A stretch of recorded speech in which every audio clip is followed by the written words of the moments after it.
Bonjour et bienvenue sur la première émission de la Web TV de Clip Clap. Tout de suite, le générique. Au sommaire aujourd'hui, nous allons voir 3 reportages. Le tout premier réalisé par Alice sur l'association Félin pour l'autre, présidée par Estelle. Ensuite, nous allons voir un reportage de Nicolas sur les tailleurs de pierre. Et enfin, nous allons finir par un reportage réalisé par Julien sur A puissance 2, une rencontre avec Adeline. Estelle, bonjour. Bonjour, Comment allez-vous? mais très bien, Je suis ravi de vous avoir sur le plateau. merci. Est-ce que vous pouvez vous présenter? Alors, je m'appelle Estelle, je suis présidente d'une petite association qui s'appelle Félin pour l'autre, qui existe depuis 13 ans et qui vient en aide à des animaux errants, essentiellement des chats. Est-ce que vous êtes prête à regarder le reportage réalisé par Alice sur votre Et association? avec grand plaisir. Et moi, je suis tout curieux également. C'est parti.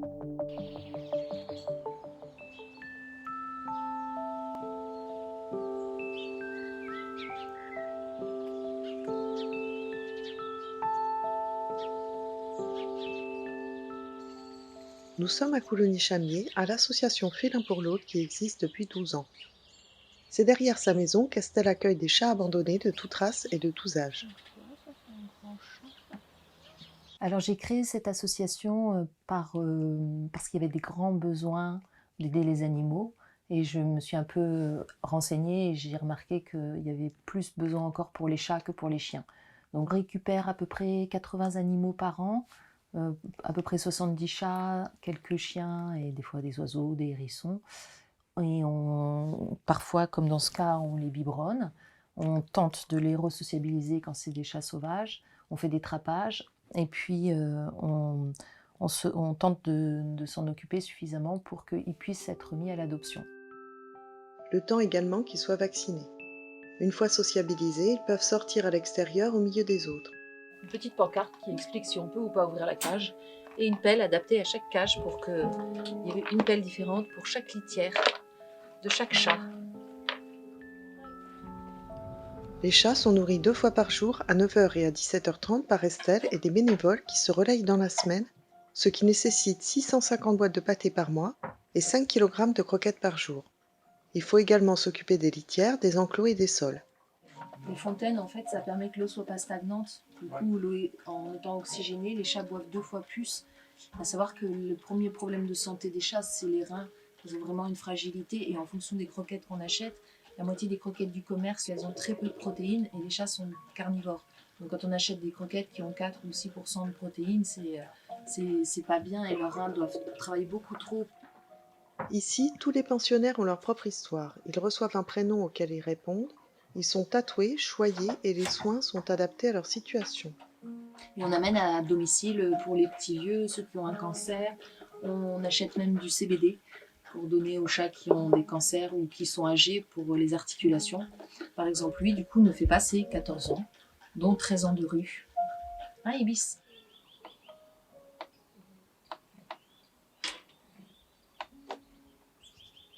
C'est notre doyen qui est dans sa 24e année. Alors on prend la brosse toute douce et puis surtout on lui amène un sachet de nourriture adaptée aux chats âgés. Et pareil, on lui donne du CBD. Moufle, tu es la star, tu es notre petite star. À cet âge-là, il faut bien. Mais il a du caractère. Hein. Au fil du temps, l'association a réussi à établir des partenariats avec divers établissements pour répondre à ses besoins, comme par exemple un hôpital, une clinique vétérinaire, un ostéopathe pour animaux ou encore un établissement scolaire. Par exemple, on a l'hôpital psychiatrique qui amène les patients une fois par semaine en moyenne pour faire de la ronron-thérapie. Donc ça fait du bien aux animaux et ça fait du bien aux patients. Du coup, ils ont fait pas mal d'opérations pour nous aider. Ils ont fait là cette semaine une opération croquette pour récolter des boîtes et de la nourriture. Et puis ils nous ont fabriqué aussi dans un atelier menuiserie une cabane qui est à l'extérieur dans l'enclos. Voilà. On a aussi des fois, cette année, on a aussi eu un partenariat avec le lycée Pablo Picasso, des élèves qui ont fait des collectes, qui ont été faire du démarchage pour récupérer de la litière, des choses comme ça, parce que ça a un coût de sauver les chats, donc c'est déjà des besoins financiers. Après, on a besoin de bénévoles. Heureusement, on a une bonne équipe là d'une dizaine de bénévoles qui tournent. Alors, on n'a pas beaucoup de familles d'accueil en ce moment parce qu'on en a 4-5. On est souvent à la recherche de familles d'accueil qui peuvent biberonner. Donc, nous, 2 nuits par semaine, on ne demande jamais à ce que ce soit sur des longues périodes. Il faut les biberonner toutes les 2 heures la première semaine, jour et nuit, puis toutes les 3 heures en fonction de l'âge. Il faut les stimuler aussi pour qu'ils fassent leurs besoins. Donc, une fois qu'ils ont mangé, sans ça, ils peuvent faire des occlusions puisqu'ils n'ont pas encore des muscles suffisamment fermes pour pouvoir faire pipi d'eux-mêmes. Donc, rien qu'en les stimulant, on arrive à leur faire faire. Et à chaque tétée, on fait une pesée, on note leur poids et on voit une courbe d'évolution pour qu'ils deviennent des bons petits chats en bonne santé, prêts à être adoptés. Adopter un animal nécessite d'être présent, surtout pour les chatons. Estelle discute avec les adoptants pour voir quel chat conviendrait le mieux en fonction de leur situation. Le coût de l'adoption dépend des soins apportés par l'association. Vaccins, stérilisation, castration, tatouage ou puce si l'adoptant la préfère. Très peu de retours parce que les gens, on communique beaucoup quand ils viennent, on est beaucoup à l'écoute de leurs besoins et ici les chats vivent en liberté dans l'espace, donc on connaît leur caractère et on sait quels chats seront adaptés à un chien, à une vie de famille, à un extérieur ou plutôt en appartement, seul ou à 2. Ça m'arrive de refuser une adoption si quelqu'un veut un animal et que cet animal doit vivre avec un autre animal et que les gens veulent un chat unique. Donc je préfère refuser, c'est toujours un déchirement aussi quand ils partent, mais c'est le but, il faut qu'ils partent pour que d'autres puissent rentrer. Félin pour l'autre 24 dispose d'un portail Facebook sur lequel elle poste des photos de chats adoptés. On peut aider en adoptant, en devenant bénévole ou par des dons de nourriture, paniers, caisses, couvertures, serviettes, draps ou étagères. Mais pas d'arbres à chat car ils sont impossibles à décontaminer le cas échéant. Pour l'assure des litières, un partenariat avec une scierie est également recherché. Enfin, les adhérents qui le souhaitent peuvent participer à une cagnotte en ligne à hauteur d'1 € par mois. Quelque part dans le jardin d'Estelle, des chats attendent leur nouvelle famille. Estelle, vous avez pensé quoi du reportage réalisé par Alice sur votre association? Ça m'a beaucoup touchée parce que voir ces petites boules de poils dont je m'occupe au quotidien, mais en étant vraiment dedans, là, les voir avec un regard extérieur, ça m'a touchée et je me demande pourquoi certaines ne sont pas encore adoptées. Oh! J'ai le placement. Est-ce que vous pouvez nous raconter l'histoire de votre association? Comment tout ça a commencé? Je suis très curieux. En fait, depuis que je suis enfant, j'ai toujours été attirée par les animaux. On m'a toujours retrouvée en train de dormir avec des animaux et de sauver, de ramasser tous les animaux blessés de la terre. C'est mon vétérinaire un jour qui m'a dit: «Mais Estelle, tu peux pas continuer comme ça. Tu passes ta vie à nous amener des animaux. Si tu veux vraiment, il faudrait que tu montes une association pour pouvoir le faire et avoir des meilleures conditions» et d'où l'idée. Et comment vous avez démarré du coup? Est-ce que vous avez trouvé un local facilement? Est-ce que vous avez été soutenu par la mairie? Pas du tout. Alors, j'ai aucune subvention, aucune aide. Je me suis inscrite en association loi 1901 et puis j'ai regardé un petit peu les statuts, les besoins et au départ, l'association était dans ma propre maison. Donc, j'ai adapté au fur et à mesure les choses. Maintenant, on a adapté ma maison. Les locaux ont été vraiment adaptés pour l'association. Mais au début, c'était vraiment au fur et à mesure des besoins des choses. Vous avez pu accueillir combien d'animaux la toute première fois quand vous avez lancé votre association? Ah, mais au début, il y avait 2-3 animaux qui étaient là et puis 5-10 et en fin de compte, je pense là, aujourd'hui, on doit être à peu près à plus de 1000 animaux qui ont dû passer par l'association. D'accord. Et actuellement, physiquement, il y en a combien? Là, on est à 55 chats, 6 chiens et 2 lapins. D'accord. Nous allons continuer cette discussion juste après. Et en attendant, on lance la pastille de Nicolas sur les tailleurs de pierre. C'est parti.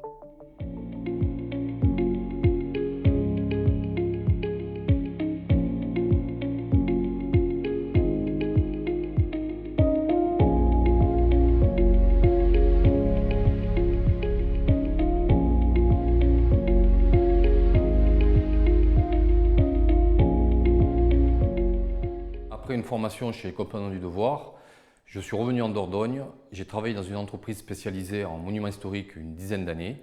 Et au bout de 10 ans, j'ai décidé de créer ma propre société. Le fait de créer mon entreprise vient de mon plus jeune âge. J'ai toujours aimé entreprendre les choses. L'entreprise va bientôt avoir 17 ans et nous sommes une quinzaine de salariés entre maçons, tailleurs de pierre et 2 secrétaires.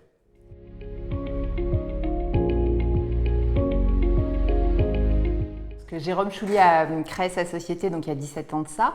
On avait chacun nos rôles, donc lui était sur les chantiers. Le but premier, c'est vraiment la restauration du patrimoine. C'est un passionné, donc il m'a transmis ça et m'a amené avec lui. Donc moi, je m'occupe de tout ce qui est administratif.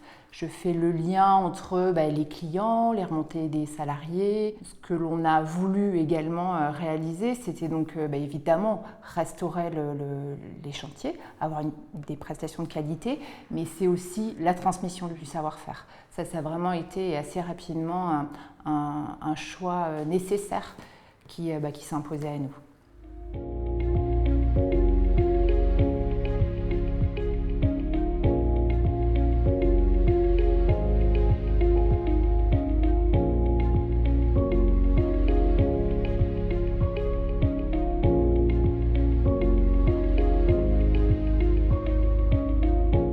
Le métier de tailleur de pierre, ça consiste à restaurer différents éléments dégradés sur un édifice. Donc ça peut être des éléments dégradés par le temps ou par les intempéries ou autre. Et donc on va se déplacer sur le chantier pour faire des relevés dans un premier temps, qui va nous permettre donc le relevé de toutes les côtes, qui va nous permettre de faire une épure derrière.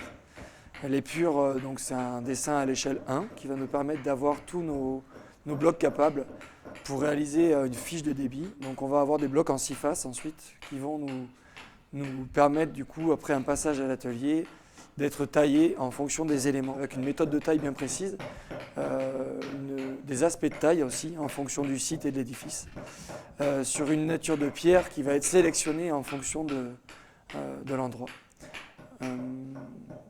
Après, les pierres vont être expédiées sur le chantier pour la pose par les maçons, tout simplement.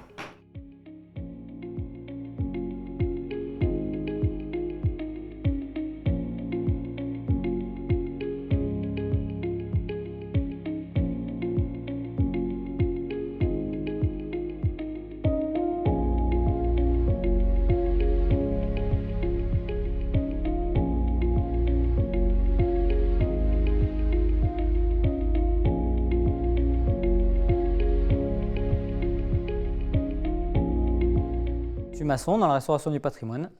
Je suis en compagnie de Terre de Pierre qui, à l'avance, me prépare les cailloux sur le chantier où je suis, me les apporte et c'est moi-même qui les change. Je travaille essentiellement sur châteaux et églises, tout ce qui est le monument historique du patrimoine. En ce moment, je suis sur le château de Gabillou à Vaudres, où nous avons réalisé énormément de travaux, c'est-à-dire un escalier intérieur, des murs extérieurs. Et en ce moment, nous sommes sur les enduits intérieurs du château. Par la suite, nous allons commencer les sols, c'est-à-dire terre cuite, dallage. Mais comme on dit, un château n'est jamais terminé.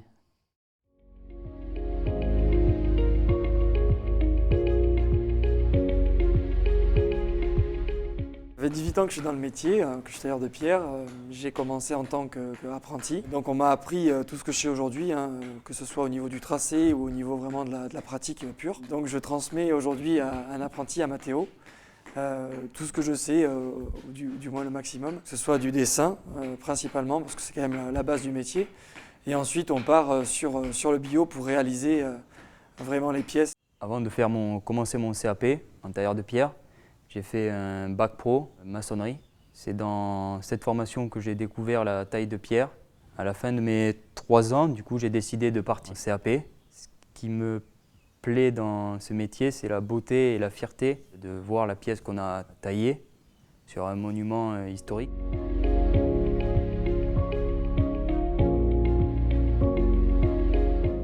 L'entreprise, j'aimerais qu'elle continue à évoluer comme elle a fait pendant tant d'années. Pouvoir embaucher si ça nous le permet, on a le travail. Il faut qu'on puisse trouver surtout le personnel. Donc c'est pour ça que je tiens surtout à retransmettre notre savoir-faire. Et nos chantiers, j'aimerais qu'on continue pareil à pouvoir travailler sur nos belles prestations comme on l'a toujours fait. Et pourquoi pas travailler sur la cathédrale Saint-Front. Comment vous faites au quotidien avec 55 animaux dans l'association? Beaucoup avec des bénévoles. On a une équipe actuellement de 14 bénévoles qui viennent au fur et à mesure. Donc, on fait des plannings à la semaine. Il y a des gens qui viennent régulièrement, d'autres un peu moins. C'est vraiment adapté aux besoins, à l'envie de chacun.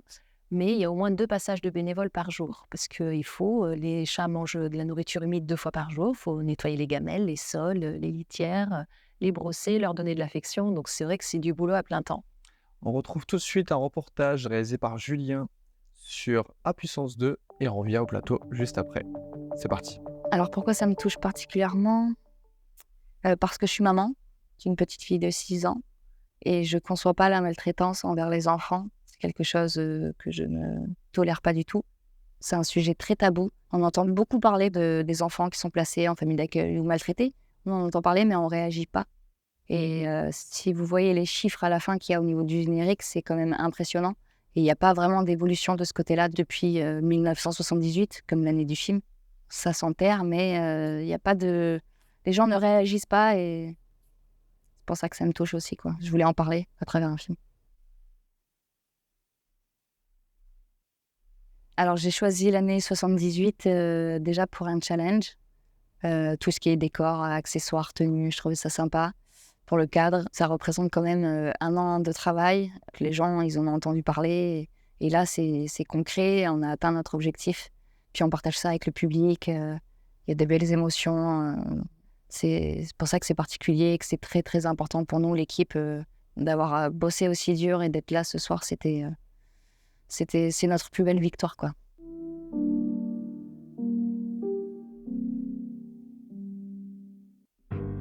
On a retrouvé plusieurs corps chez Paloma's Touch. Et que des enfants. Tu saurais me dire comment tu t'appelles au moins? L'enfant perdu. C'est quoi ce dossier? C'est un cas désespéré. Tout ce que je touche, je le détruis. Je dis que j'arrête, mais je sais que je vais quand même faire des courts-métrages ou des clips, ou... voilà, mais des formats plus courts. Voilà, les formats longs, maintenant, on va se calmer. Je ne sais pas si c'est l'aboutissement de quelque chose, mais après, c'est un joli point final aussi. Donc voilà, on verra ce que la vie nous réserve. Merci à toute mon équipe, à vous tous qui êtes là ce soir. Je vous remercie du fond du cœur, droit dans les yeux. Merci énormément à toute l'équipe, vraiment, à tous les figurants, à tous nos partenaires qui ont su nous prêter ces lieux incroyables. Et merci pour cette merveilleuse soirée. N'hésitez pas à venir nous voir, ça fait plaisir. Et chez vous, vous êtes chez moi. Ça représente l'espoir avant tout, pour tous les enfants du monde. Voilà, c'est pour eux que j'ai fait ce film, pour dénoncer un peu ce qu'on n'ose pas dire, ce qu'on n'ose pas parler, la maltraitance, l'abandon. Pour moi, c'est vraiment un film d'espoir, comme quoi c'est toujours possible de s'en sortir, même si on a des parcours difficiles, il y a toujours de l'espoir. Merci à vous, cher public, d'être venus si nombreux. Vous avez fait tellement salle comble qu'on a dû refuser plein de gens dehors, ce qui me met mal à l'aise. Mais il y a d'autres projections qui sont en cours, qui vont arriver. Donc, continuez de nous suivre, continuez à nous soutenir, parce que c'est grâce à vous qu'on veut partager des messages et faire ce genre de projet. Voilà, sans un public, il ne peut pas y avoir de film. Donc, merci beaucoup. Et comment voyez-vous le futur dans votre association et quels sont vos besoins? Alors, j'aimerais qu'il n'y ait pas de futur pour les associations de protection des animaux, parce que j'aimerais que les gens prennent conscience de la responsabilité que c'est d'adopter. Mais tant que ce n'est pas le cas, on va avoir encore besoin d'associations. Donc, j'espère que mon asso, comme d'autres, vont survivre. Les besoins, le premier besoin, c'est les bénévoles. Parce que la première source qui fait avancer l'association, c'est vraiment ce groupe d'humains qui vient gratuitement aider les animaux. On a besoin aussi de finances, on a besoin d'argent, évidemment, pour payer le vétérinaire, la nourriture. Et après, on a aussi besoin de dons de nourriture, de croquettes, de draps. Et on a besoin que les gens parlent de l'association pour trouver des adoptants pour venir. Avez-vous un dernier mot à rajouter? La stérilisation. Pourquoi la stérilisation? Parce que le premier problème des chats, c'est vraiment le surnombre. Les gens croient que c'est naturel. Des fois, par idée préconçue, ils se disent que ce serait les contre-nature, alors qu'en fin de compte, c'est pas le cas. On laisse naître des chatons qui n'ont pas d'avenir, qui ont peu de chances d'arriver à l'âge adulte, où ça crée beaucoup de souffrance. On est le pays qui euthanasie le plus de nombre de chats par rapport au nombre d'habitants. Les chats, c'est des animaux sensibles, comme les chiens, comme tout être vivant. Et donc, stériliser, déjà, c'est donner 4 ans de vie en plus à son animal, c'est l'aimer. L'aimer, c'est stériliser. Ok, j'ai été ravi de vous rencontrer grâce à Clip Clap, grâce à cette émission.